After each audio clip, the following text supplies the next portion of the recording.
Shalom, selamat pagi jemaat dikasih Tuhan. Kita berjumpa lagi dalam Renungan Pagi. Hari ini bertepatan dengan hari kenaikan Tuhan Yesus ke surga. Saya mengingatkan jangan lupa beribadah. Ya, kita sama-sama merayakan kenaikan Tuhan Yesus ke surga. Ya, sebelumnya mari pagi ini saya mengajak kita untuk merenungkan firman Tuhan. Supaya dengan firman Tuhan hidup kita dibangun, iman kita diteguhkan dan dikuatkan. Firman Tuhan adalah kebenaran yang memerdekakan kita, yang memberi sumber kekuatan, bahkan menjadi penolong bagi hidup kita. Bahkan firman Tuhan yang akan menuntun dan menerangi setiap langkah hidup kita. Sebelum merenungkan firman Tuhan, kita akan berdoa supaya Tuhan yang mengurapi kita, Tuhan yang menyatakan menyingkapkan kebenaran firman-Nya, sehingga kita bisa menangkap apa yang menjadi pesan Tuhan, mengerti akan kehendak Tuhan dan melakukan firman Tuhan dalam hidup kita. Mari kita berdoa terlebih dahulu. Bapa di surga, kami datang ke hadirat-Mu, menaikkan segala puji dan syukur atas segala rahmat anugerah-Mu, atas segala kebaikan-Mu, atas begitu besar kasih setia-Mu, atas segala berkat-berkat-Mu dalam hidup kami, atas penyertaan-Mu, pertolongan-Mu, dan bahkan juga pemeliharaan Tuhan atas seluruh hidup kami. Terima kasih ya Tuhan. Pagi hari ini kami akan merenungkan firman-Mu.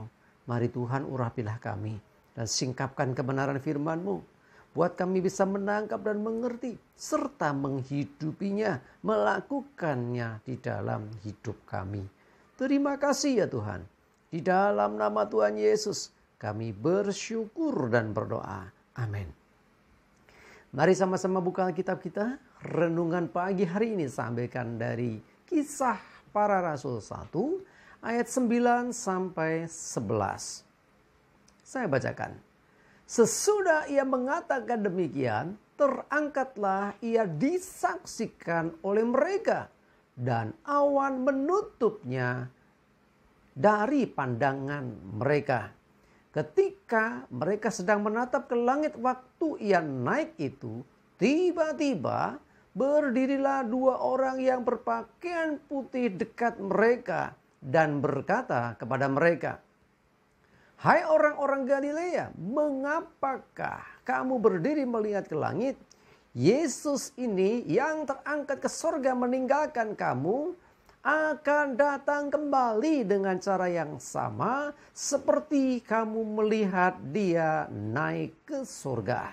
Jemaat dikasih Tuhan, peristiwa kenaikan Tuhan Yesus itu peristiwa yang real atau nyata yang sungguh terjadi. Ya, kenapa bisa dipastikan demikian? Yang pertama karena Yesus sendiri yang mengatakannya. Ya, dia pernah berulang kali mengatakan bahwa dia akan pergi menyediakan tempat ya dan akan datang kembali ya. Tetapi bukan hanya itu, ya peristiwa itu menjadi peristiwa yang sungguh-sungguh terjadi karena banyak saksinya. Ya, banyak yang menyaksikan bagaimana Yesus naik ke surga. Ya, jadi artinya ini meyakinkan bahwa apa yang disampaikan Yesus digenapi sungguh-sungguh. Dan Yesus naik ke surga. Nah, peristiwa kenaikan Yesus ini membuktikan siapa Yesus dan dari mana dia Yesus berasal. Ya, dia dari surga. Dia kembali lagi ke surga. Tapi yang menarik di sini adalah Yesus berkata, malaikat yang menemui mereka. Ya, ada dua malaikat yang menemui mereka. Ya, ada dua orang berpakaian putih, yaitu malaikat Tuhan itu berkata kepada mereka, "Hai orang-orang Galilea, mengapakah kamu berdiri melihat ke langit?" Ya, jadi mereka murid-murid ini dan orang-orang di situ melihat langit sampai Yesus sudah nggak kelihatan, ketutup awan. Tetapi dikatakan oleh dua orang berpakaian putih itu, ya malaikat itu berkata apa? Bahwa dia, Yesus yang naik ke surga ini akan datang kembali. Nah, ini yang penting. Akan datang kembali tetapi tidak seperti zaman kelahiran dulu. Tidak seperti Natal, lahir di Bethlehem, enggak gitu lagi. Tetapi dikatakan dengan cara yang sama seperti kamu melihat dia naik ke surga.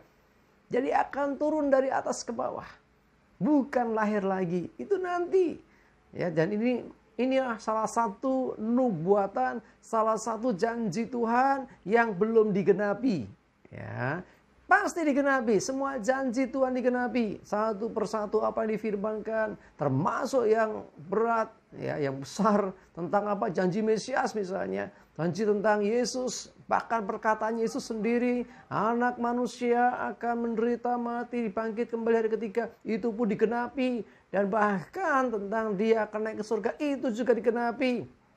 Nah, yang belum digenapi adalah kedatangan Yesus yang kedua. Dan ini seluruh umat manusia di dunia masih menantikan kapan. Karena Yesus tidak pernah memberikan keterangan kapan dia akan datang. Dan tidak ada dalam Alkitab kita disebutkan kapan waktunya secara pasti. Tetapi tentang kedatangannya itu pasti akan digenapi. Cuman waktunya tidak tahu. Karena itu kita sebagai orang-orang yang percaya kepadanya, kita semua harus menyiapkan diri. Jangan sampai Yesus datang, kita nggak siap. Nah, banyak orang berpikir menyambut yang baik itu gimana? Ada yang mungkin, wah, dia jual semua hartanya, dia duduk dia menantikan Tuhan. Ada yang dengan cara, orang bilang nepi itu apa ya? Mengasingkan diri sambil menantikan Yesus datang. Orang berpikir dengan cara macam-macam. Dibuatlah ibadah dan sebagainya. Tetapi ada satu ayat di Alkitab menarik buat saya yang berkata demikian. Berbahagialah hamba yang didapati tuannya ketika tuannya datang itu sedang melakukan tugasnya. Jadi tugas kita apa? Kalau kita baca sebelumnya, bahwa Tuhan ingin supaya kita menjadi saksinya. Supaya kita bersaksi memberitakan Injil, kabar baik kepada dunia. Dan berbahagialah kita ketika Yesus datang, kita sedang memberitakan Injil. Menurut saya itu cara terbaik kita dalam menyambut kedatangan Tuhan Yesus. Dengan melakukan tugas kita di hadapan Tuhan. Dengan kita melayani Tuhan. Ya, mari saya mengajak kita semuanya.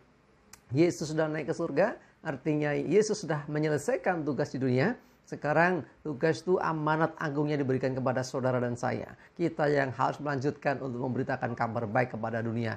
Biar dunia juga mengenal dia dan diselamatkan. Dan biar kita menantikan kedatangan dia. Ya, dia pasti akan datang. Walaupun kita tidak tahu kapan. Tapi janji Tuhan ya dan amin. Amin, kita berdoa. Tuhan, terima kasih untuk firman-Mu pagi hari ini. Sungguh kami percaya Engkau Tuhan Yesus sudah naik ke surga. Engkau menyediakan tempat bagi kami. Dan ketika Engkau sudah menyediakan tempat untuk kami, pada waktunya nanti Engkau akan datang kembali. Seperti yang dikatakan kitab suci. Dengan cara seperti Engkau naik, demikianlah Engkau datang yang kali yang kedua nanti. Dan biarlah dalam masa-masa penantian kami melakukan amanat agung-Mu, di mana Engkau menghendaki supaya kami pergi memberitakan kabar baik, memberitakan Injil, supaya banyak orang juga diselamatkan. Berikan kekuatan, keteguhan iman kami, karena di akhir zaman orang mulai kehilangan iman, tapi biarlah kami tetap beriman dan menantikan Engkau. Terima kasih Tuhan, kami bersyukur. Nyerahkan hari ini hidup kami, tuntun dan sertai kami Tuhan. Jauhkan celaka mara bahaya, damai sejahtera, sukacita, dan berkat Tuhan menyertai. Dalam nama Tuhan Yesus, kami bersyukur dan berdoa. Amin. Mari jemaat dikasih Tuhan, semangat dan maju terus. Jangan lupa ibadah hari ini. Tuhan Yesus memberkati. Amin.